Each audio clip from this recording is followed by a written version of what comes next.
1046. Dan saya, Kowitwa Jafisara Khairunisa dengan NIM K84211051. Yuk simak penjelasan kami tentang aksiologi.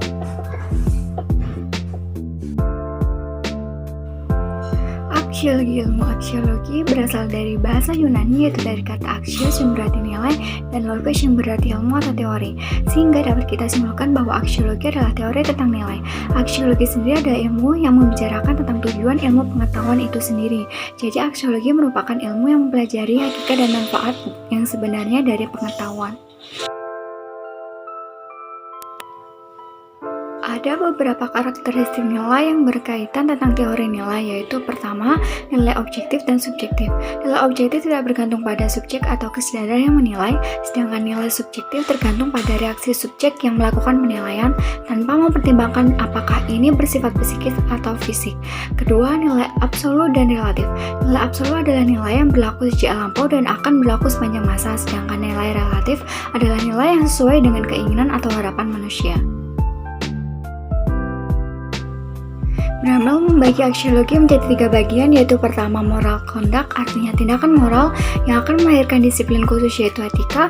Kedua aesthetic expression, yaitu ekspresi keindahan yang akan melahirkan suatu keindahan. Dan ketiga yaitu socio-political life, artinya kehidupan sosial politik yang akan melahirkan filsafat sosial politik. Landasan aksiologi sendiri terdiri dari hakikat nilai, tipe nilai, kriteria nilai, status metafisika nilai. Teori tentang nilai. Teori nilai membahas 2 masalah, yaitu etika dan estetika.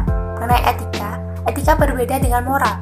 Kalau etika itu bersifat materi dan moral bersifat praktek, dan etika mempersoalkan bagaimana semestinya manusia bertindak, dan moral mempersoalkan bagaimana semestinya tindakan manusia itu. Dan etika hanya mempertimbangkan tentang baik dan buruk suatu hal dan berlaku umum.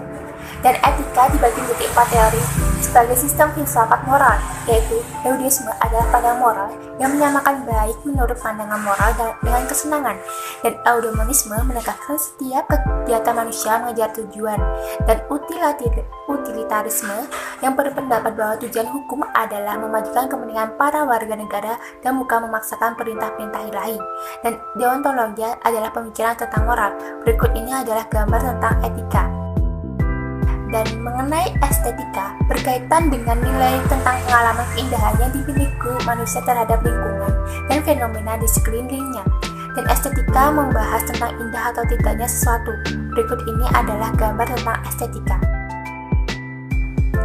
Dan berikutnya, kegunaan aksiologi terhadap tujuan ilmu pengetahuan. Lihat dari filsafat nilai kegunaan ilmu ada 3, yaitu filsafat sebagai kumpulan teori digunakan memahami dan merakit dunia pemikiran.